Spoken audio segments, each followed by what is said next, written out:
let's talk about lazy overloading.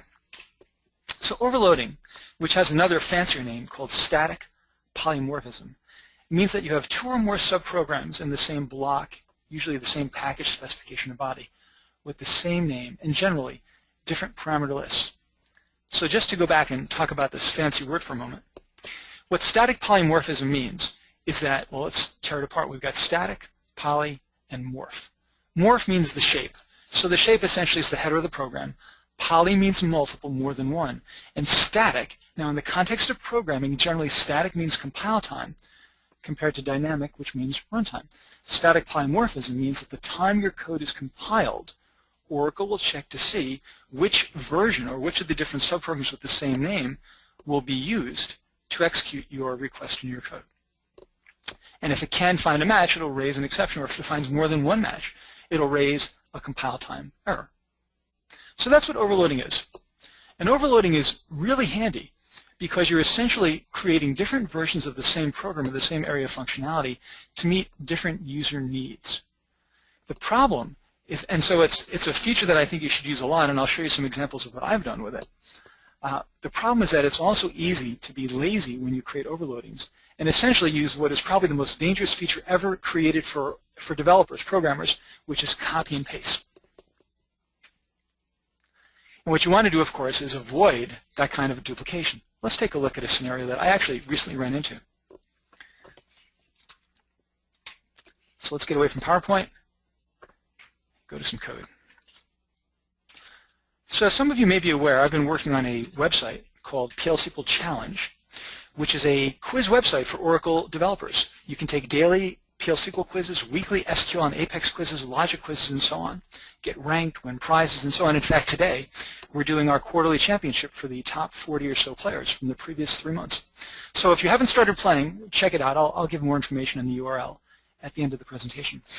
One of the new features we're building into the PL SQL Challenge right now is inline commentary. Instead of having an external blog, you'll be able to post questions and respond to issues within the website itself. So we have threads, and I've created a thread manager package to contain all the information or all the functionality related to managing my threads. And when I first started working on it, or actually when my Apex developer first started working on it, my Apex developer being my son Eli, we needed a program to insert a thread. Now, one of the things, of course, we could have done was simply to say, well, you don't need a program to do that. You can just write an insert whenever you need to. And we could have an insert here, an insert there, and multiple places in the Apex code and even in my backend code. And in general, that's a really bad idea. One of my strongest recommendations around encapsulation and best practices, which I simply don't have time to get into today, is that your application code should never contain SQL statements. You should always put your SQL statements behind a procedural interface. And this is a very simple one.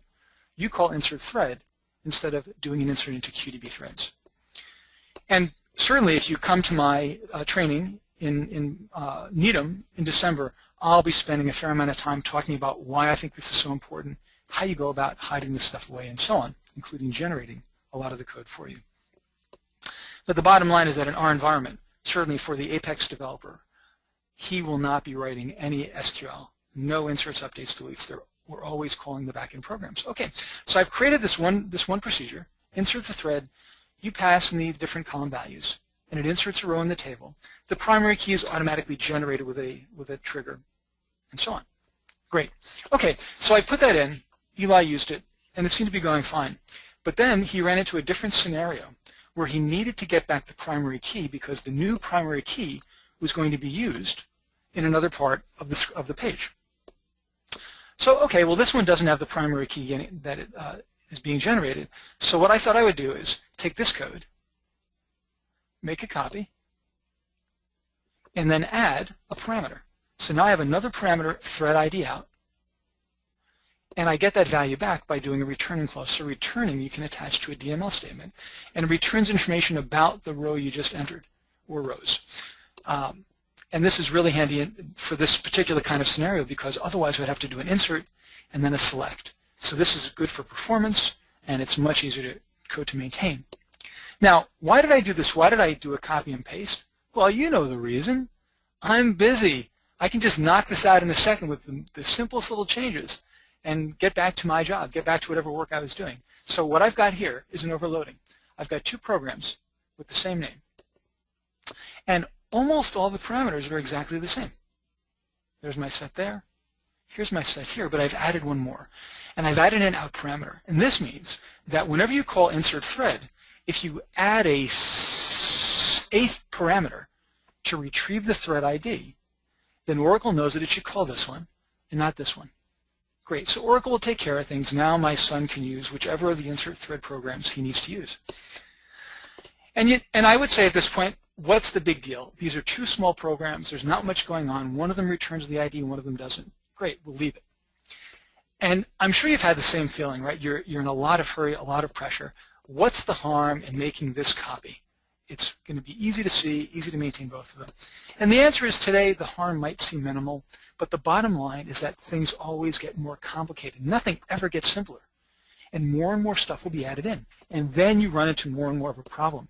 And in fact, that happened very quickly with the Thread Manager, because one of the other new features we're adding into the PL SQL Challenge, and those of you who are already playing should be really excited about this, we're going to start maintaining points. So currently you can have rankings within the PL SQL Challenge, but if you're not a high-ranking expert player, you don't really see your name up in lights very often. The points will be used to show how much effort you make at improving your skills and your expertise. And so you can accumulate a lot of points even if you're not one of the expert players. So what I needed to do was keep track of or add points whenever a person submits a thread, a comment or a new thread. In other words, you get points for all sorts of activities on the site. So I have the separate package, Point Manager.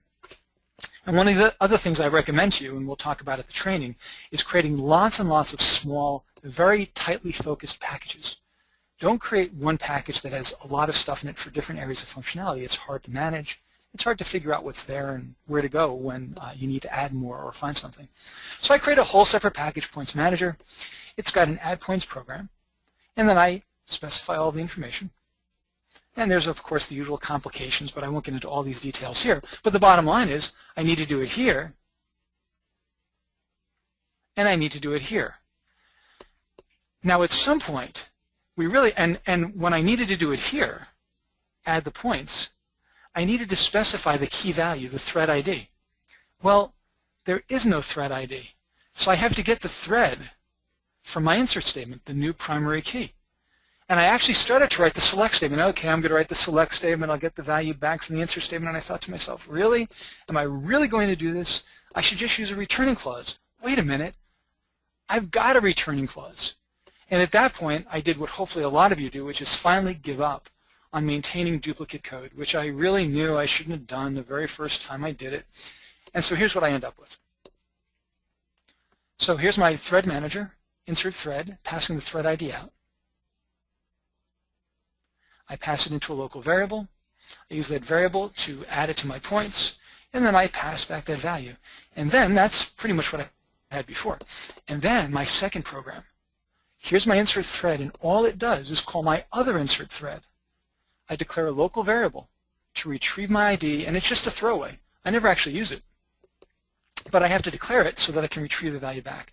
And the key thing to note here is no matter how many overloadings I have, and if it's 2, 5, 25, I should always have a single core program, the foundation upon which all the other overloadings are based.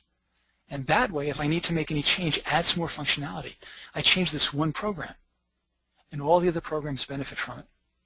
Just to give you an example of a bit more of an extreme case, here's a package called the P package, which is my replacement for dbms output.putline, which has a number of problems. I won't go into all that right now.